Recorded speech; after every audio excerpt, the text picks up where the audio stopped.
Hello welcome back to YouTube channel. അപ്പോൾ നമുക്കിന്നൊരു ചക്ക ബജി ഉണ്ടാക്കുകയല്ലോ. നല്ല തേൻ മധുരമുള്ള വരിക്കച്ചക്ക കിട്ടിയിട്ടുണ്ട് കേട്ടോ. അപ്പോൾ നമുക്ക് അതുകൊണ്ട് അടിപൊളി ടേസ്റ്റുള്ള ചക്ക ബജി ഉണ്ടാക്കുകയല്ലോ. ഭയങ്കര ടേസ്റ്റാണ്. അപ്പോൾ അതിന് നമ്മൾ വാഴയ്ക്കാപ്പൊക്കെ ഉണ്ടാക്കുന്ന ആ സെയിം മാവ് തന്നെ കേട്ടോ. ഈ മാവിൻ്റെ വീഡിയോ ഞങ്ങളെടുത്തു, അത് എവിടെയോ മിസ്സായിപ്പോൾ. എനിക്കൊന്ന് ക്യാമറ ഓൺ ആക്കാൻ മറന്നു പോയെന്ന്. അപ്പോൾ ഭയങ്കര സിമ്പിളാണ്. മൈദാമാവും കുറച്ച് അരിപ്പൊടിയും വെള്ളവും ചേർത്ത് നന്നായിട്ട് മിക്സ് ചെയ്ത് വെച്ചാൽ മതി. അപ്പോൾ അത്രേ ഉള്ളൂ മിക്സ്. എന്നിട്ട് ഇതുപോലെ ഒത്തിരി ലൂസാക്കരുത്, ഒരു ഇത്തിരി തിക്കിൽ നമുക്ക് കുഴച്ചെടുക്കാം. എന്നിട്ട് ഇതാ ചക്ക ഇങ്ങനെ മുക്കി നമുക്ക് എണ്ണയിലോട്ട്, നല്ല തിളച്ച എണ്ണയിലോട്ട് ഓരോന്നോരോന്നായിട്ട് വെച്ച് ഇട്ട് കൊടുക്കാം. പിന്നെ നമ്മുടെ യൂട്യൂബ് ചാനൽ ആരെങ്കിലും ആദ്യമായിട്ട് കാണുന്നുണ്ടെങ്കിൽ സബ്സ്ക്രൈബ് ചെയ്യാൻ മറക്കല്ല. മാക്സിമം സപ്പോർട്ട് ചെയ്യുക, ഷെയർ ചെയ്യുക. അപ്പോൾ ഇതാ നമ്മളെല്ലാം ഇട്ട് കൊടുത്തിട്ടുണ്ട്. ഭയങ്കര സിമ്പിളാണ്, നല്ല ടേസ്റ്റാണ്.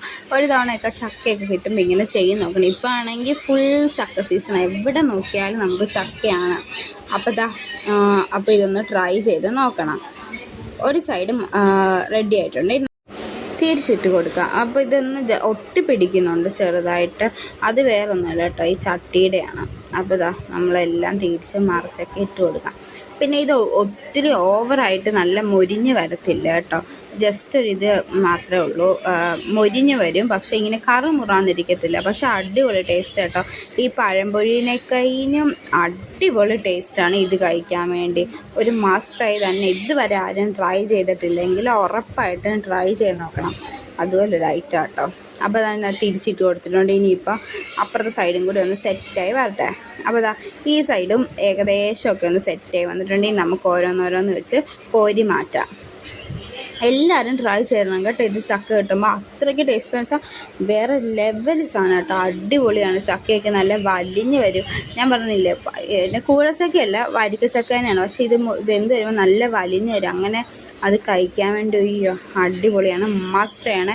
എല്ലാവരും തന്നെ ട്രൈ ചെയ്ത് നോക്കണം. സൂപ്പർ ടേസ്റ്റാണ്. കണ്ടില്ലേ, ഫ്രൈ ചെയ്തിരിക്കുന്നതൊക്കെ ആണെങ്കിലും നല്ല രസമില്ല കാണാൻ, കഴിക്കാനും അതുപോലെ തന്നെ കേട്ടോ. അടിപൊളിയാണ്. ഞാൻ മസ്റ്റ് ട്രൈ എന്ന് കുറേ തവണ പറഞ്ഞു. എല്ലാവരും ചെയ്ത് നോക്കണം. കഴിച്ചില്ല അത് വലിയ നഷ്ടമാണ്. അത്രയ്ക്കും ടേസ്റ്റ് കേട്ടോ ഇത് കഴിക്കാൻ വേണ്ടി. അപ്പോൾ ഇന്നത്തേക്ക് ഇത്രയേ ഉള്ളേ. അപ്പോൾ ഓക്കെ, ബൈ.